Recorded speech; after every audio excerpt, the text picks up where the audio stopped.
আজকে স্টেডিয়ামের সঙ্গে তো আমরা দীর্ঘদিন থেকে যুক্ত। আজকে মূলত মুর্শিদাবাদ স্পোর্টস একাডেমির পক্ষ থেকে যে মিটিং ডাকা হয়েছিল, আমি সেখানে বহরমপুর পৌরসভার চেয়ারম্যান, পাশাপাশি আমি এখানকার খেলাপ্রেমী হিসেবে ক্লাবের সঙ্গে যুক্ত এখানে সদস্য।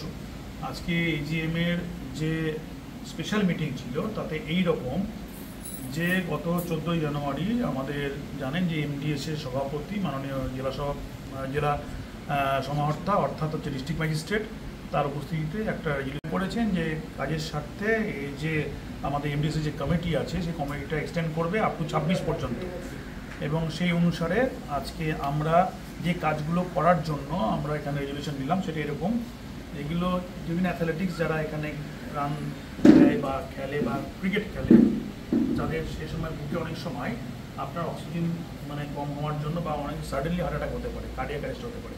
সেটাকে ওভারকাম করার জন্য আমাদের কাছে এখানে এইডি মেশিন ছিল না, অটোমেটেড এক্সটার্নাল ডিফিলেটর হচ্ছে মেশিন, যেটা ছিল না। অর্থাৎ বুকে যদি কোনো সময় বল লেগে থাকে, দম আটকে যায়, সেটাকে অটোমেটিক পাম্প করার মধ্যে দিয়ে এই যে আমাদের ব্লাড সার্কুলেশন এবং অক্সিজেন একবারে ঠিকভাবে অ্যাভারেজলি মানুষের মধ্যে সার্কুলেট করবে, অর্থাৎ হার্ট ব্লক হবে না অক্সিজেন অভাবে।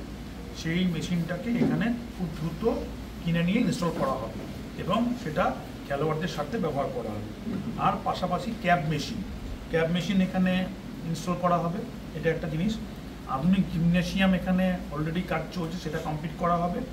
এবং দ্বিতীয় মাঠ সংলগ্ন ড্রেসিং রুম চালু, ওই মাঠটা যেটা ডিস্ট্রিক্ট ম্যাজিস্ট্রেট রূপরেখিং করেছেন সেটার উপর দাঁড়িয়ে ওখানে এখন ড্রেসিং চালু করা হবে। অর্থাৎ মুর্শিদাবাদ জেলায় যে ক্রীড়াপ্রেমী মানুষজন আছে তাদের প্রত্যেকে খেলার জায়গায় স্টেডিয়াম, তারা একটা অ্যাপিলেটেড বোর্ডের মধ্যে দিয়ে এখানে খেলাধুলা করার যে স্বীকৃতি পায় আপ টু সিএবি পর্যন্ত বা স্টেট বা ন্যাশনালে তারা সুযোগ সুবিধাগুলো পায়। এখানে এই পরিকাঠামো যদি ঠিকভাবে না করা হয় তাহলে পরে এই অপরচুনিটিগুলো আমাদের জেলার যারা কৃতি বা যারা প্রতিভাবান যারা প্লেয়ার্সরা আছে, যারা খেলোয়াড় আছে, তাদের ক্ষেত্রে নষ্ট হতে পারে। সেই জন্য আমাদের এমডিসির পক্ষ থেকে আমাদের সম্পাদক বিশ্বজিৎ ভাদুরী, তার নেতৃত্বে পুরো বোর্ড যেভাবে কাজ করছে তাকে ধন্যবাদ জানাই।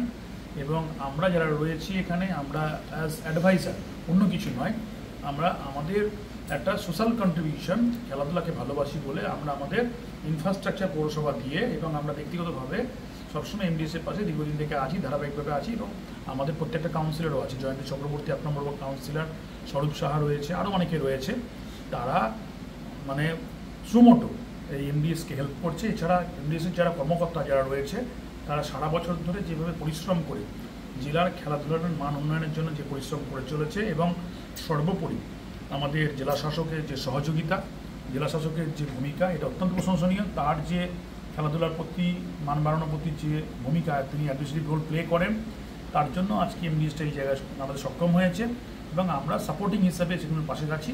এই জিনিসগুলো আমরা ইনস্টল করব এবং আমরা সবাইকে, যারা এই কমিটির সদস্য, যারা এই কমিটিকে ভালোবাসে, যারা এই কমিটির সঙ্গে সবসময় খেলাধুলা মাননে থাকতে চায়, তাদের প্রত্যেকে কৃতজ্ঞতা জানিয়ে আগামী দিনে যে কাজগুলো হবে বৃহত্তর স্বার্থে, জেলার খেলাধুলার মান উন্নয়নের স্বার্থে, সেখানে আমরা সব রকমভাবে এমডিসির সহযোগিতা করব। এর আগে আমাদের গভর্নিং বডির মিটিং হয়েছিল 2024-এ মাননীয় এডিএম এলআর সুমন সাহায়ের সভাপতিত্বে, এবং পরবর্তীকালে আমাদের মাননীয় জেলা শাসক রাজশ্রী মিত্র আইএস মহাশয়, ওনার সভাপতিত্বে যে কিছু রেজুলেশন করা হয়েছিল, মূলত আমাদের অ্যামেন্ডমেন্ট অফ কনস্টিটিউশন, যেটা আমাদের সময়ের সঙ্গে সঙ্গে তাল মিলিয়ে করতে হয়েছে। এবং সেখানে আমাদের একটা ছিল যে কনসিকিউটিভ 2টো টার্ম, এর পরে অফিস বেয়ারার থাকতে পারতো না, সেটা এক্সটেনশন হয়েছে সেই মিটিংয়ে, যেটা 3টে টার্ম পর্যন্ত থাকা যাবে, সেইটা একটা অ্যামেন্ডমেন্ট হয়েছিল। সেটারই আপনার আইনগত সিদ্ধি আজকের জন্য হচ্ছে স্পেশাল জিএম ডাকা হয়েছিল। সেটা স্পেশাল জিএমে আজকে 70 জনের 79টা ইউনিটের মধ্যে 70 জন অফিস ছিলেন এবং প্রত্যেকে সর্বসম্মতভাবে সেটাকে সিদ্ধান্ত নিয়েছেন। এবং এই আমাদের যিনি আজকে মিটিং প্রিজাইড করেছেন মাননীয় শিখর রায়, আমাদের সহসভাপতি অন্যতম, তিনি এটার ইমিডিয়েট এফেক্ট দিয়েছেন। আর তারপর পরে আমরা ফলো করেছি আপনার আমাদের অ্যানুয়াল জেনারেল মিটিং, যেটা সভাপতিত্ব করেছেন আমাদের অপর এক সহসভাপতি জয়ন্তী চক্রবর্তী।